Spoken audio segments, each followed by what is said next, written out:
I have part of a wholesale order that I still need to make, and I had one of my biggest markets of the year on Saturday, so I have some wax melts to make as well. So I thought I would just kind of talk to you while I do some making today. Just some candle maker studio vlog thoughts, I guess. And I'll be fine, but I get up, I always do. I never think, I always do. We are closing in on Q4 for this year, so along with that comes some excitement. I don't know if you would call it fear, just I guess some personal pressure, because I'm such a goal-driven person that I'm like, all right, we're getting to the first of the year. These are the things I want to accomplish in the next year, and how in the world am I going to top last year? So that's always kind of circling in the back of my mind this time of year. But I know that with God, anything is possible. So I try not to feed into that too much, but I also kind of like to talk through it. Yeah. I guess we'll just see what random thoughts cross my mind throughout my making process here. I realize it's not really ideal for you guys that I don't have a microphone.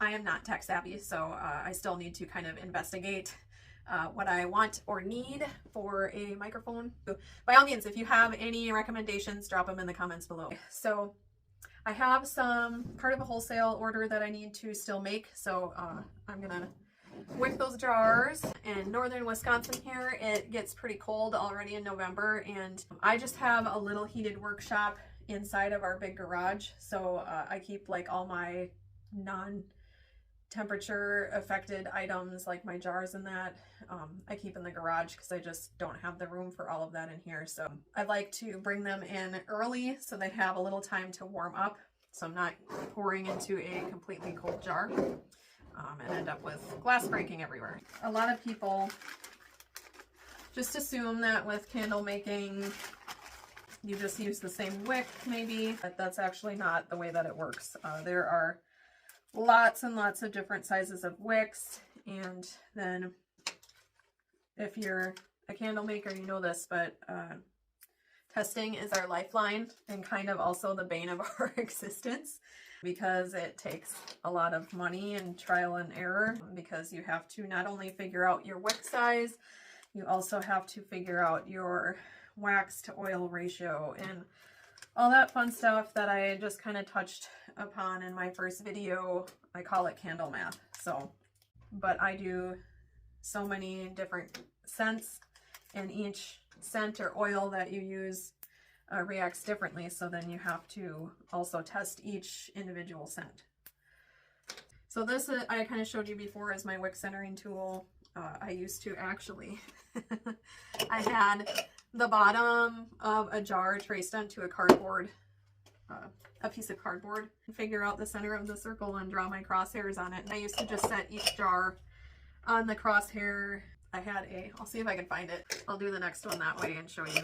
I had this empty pen tube, and I would take my wick and put it in the pen tube, and then I had my jar set on the crosshairs, and then I would just plunk it down in there on top of the crosshairs. So this is a lot more mindless. Not having to swap out every jar onto a piece of cardboard. So I'm already realizing that I'm terrible with multitasking, and trying to make sure I'm getting the right size wicks in the right jars and whatever else. So I wanted to kind of explain to you how Krista's Candle Cottage came to be. I've loved cottagecore for a long time.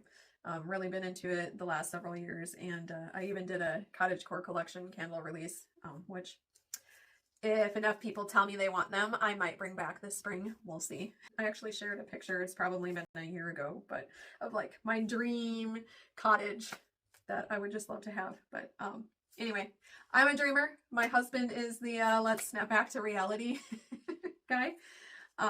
So yeah, just letting my mind wander. Added my wax and oil, and you just stir for 2 minutes, which my clock needs new batteries, so we're just gonna guess here. And I can't see the clock on my phone because the camera's open. A lot of people, unless they've done it before, don't realize what all comes with entrepreneurship. You don't get to just clock in and you're guaranteed that you're making that money. So what's tough about markets is you can go and you can make $100, or you can go and you can make $1,000. So just the what's the word I'm looking for? Not necessarily volatility, but the inability to predict. Uncertainty, I guess is the word. The uncertainty of, you know, what you're going to be making. And unless you've been an entrepreneur, you don't understand how that affects you and the fear that goes along with it, I guess. Being mindful of everything that your friends who are entrepreneurs go through mentally.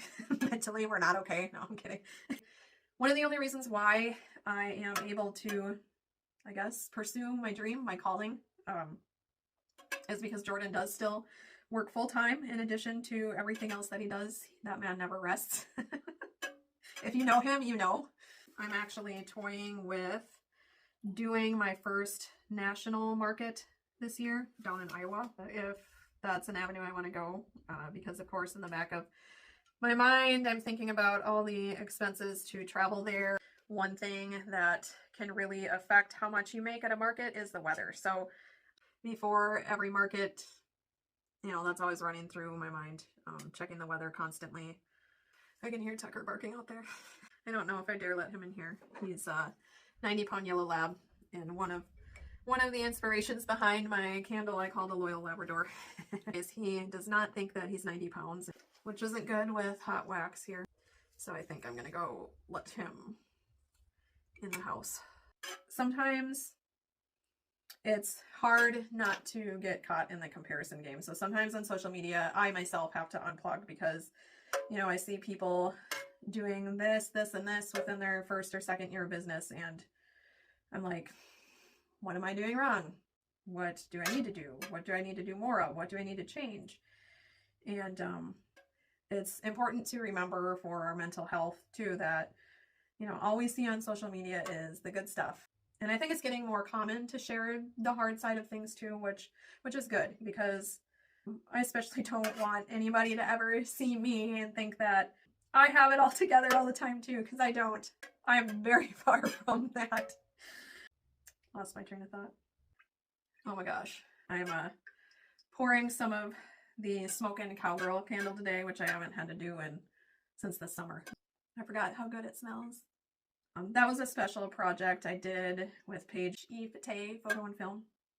I think that's been one of the most fun parts of this journey, is never knowing who's going to reach out to you and want to collaborate. So that's always kind of fun.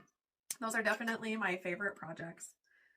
It's fun to get to know people and just, I guess, also see who values your products, your aesthetic, your style, you know, all that kind of stuff, your brand, and who it resonates with. So I think that's kind of fun. So Smokin' Cowgirl isn't one I keep stocked in my inventory, but Village Floral in Grantsburg, Wisconsin does currently carry it. It's kind of fun because it's got leather notes, tobacco notes, I can't even think, hyacinth, like a very light floral to it, but it was meant to evoke summer nights in the saddle, smoking your cigar, because that's kind of the essence of Paige. We may or may not have something else in the works for her coming up soon. And back to the doubt in your mind, and then also that you never know who's gonna approach you about something. That doubt always creeps into my mind, and then it's always kind of like God gives me that nudge. All right, stop worrying, because look at, I just sent this person your way. I guess I always feel like I have to go out searching for something, but so many times things are thrown in my lap. So why do I continue to doubt? Because I'm human. Not to take you all to church or anything. That's just how I get through a lot of the doubts that creep in, is just give them to God and know that He's got it. So it's as simple as that, right? I had to transition the camera here because I ran out of room on my table. So I'm doing my wax melts on the workbench here. So I just have a few more melts to pour today. Then it's just the waiting game, and I wait for my wax melts and candles to harden and apply the labels and deliver my wholesale order. So thanks again for tuning into Krista's Candle Cottage. If you just so happen to enjoy this video, please be sure to like, share, and subscribe to my YouTube channel. So until next time, take care. Thanks for tuning into my cozy corner of the internet for all things candle. But I get up.